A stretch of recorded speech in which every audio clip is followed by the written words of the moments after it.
নমস্কাৰ, ভক্তি জ্ঞান টক্সৰ অন্য এটি ভিডিঅ'ৰ মাজলৈ মই সকলোকে স্বাগতম জনাইছোঁ।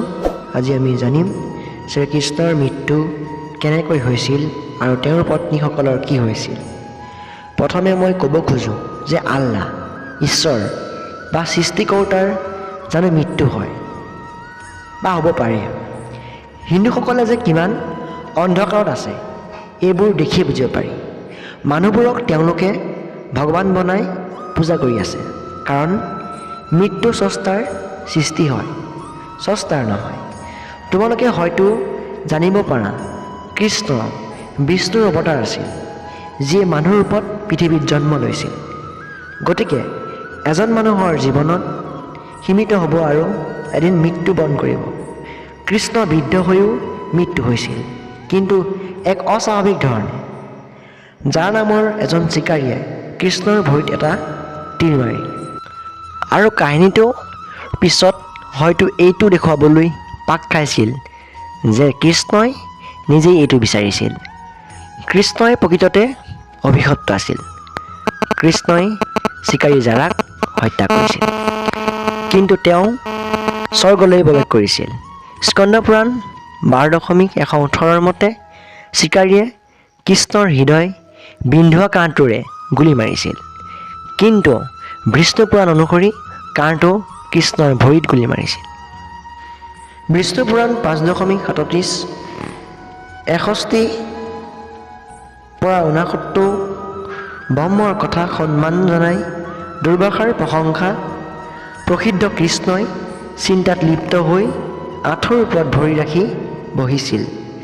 তাৰপিছত তালৈ আহিছিল যাৰ নামৰ এজন চিকাৰী, যাৰ কাঁড়টো লোৰ টুকুৰাৰে তৈয়াৰ কৰা ব্লেডেৰে টিপ কৰা হৈছিল, যাক পাউডাৰলৈ হ্ৰাস কৰা হোৱা নাছিল।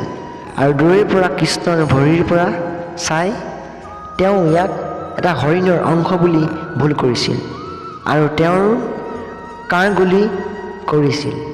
নিজৰ চিহ্নৰ ওচৰলৈ গৈ তেওঁ 4জন সশস্ত্ৰ ৰজাক দেখিলে আৰু তেওঁৰ ভৰিৰ ওচৰত পৰি বাৰে বাৰে তেওঁৰ ক্ষমা বিচাৰি এইদৰে কৈছিল, মই অজ্ঞাতভাৱে এই কামটো কৰিছোঁ।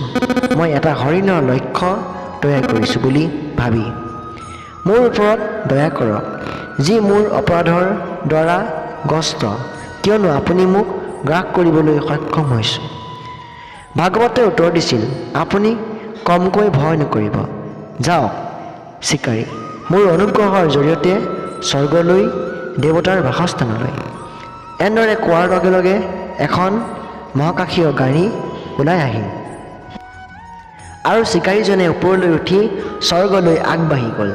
তাৰপিছত প্ৰসিদ্ধ কৃষ্ণই নিজৰ বিশুদ্ধ আধ্যাত্মিক অশেষ অকল্পনীয় অজ্ঞাত অক্ষয়শীল অবিনশ্বৰ আৰু সাৰ্বজনীন আত্মাৰ সৈতে নিজকে একত্ৰিত কৰি, যি বাসুদেৱৰ সৈতে তেওঁ এক নশ্বৰ শৰীৰ আৰু 3 গুণৰ অৱস্থা ত্যাগ কৰিছিল।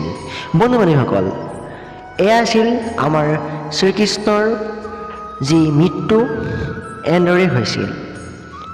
বন্ধু বান্ধৱীসকল, আজিৰ ভিডিঅ'টো ইমানে আছিল। যদি ভাল পালে নিশ্চয়কৈ লাইক কৰিব। ধন্যবাদ।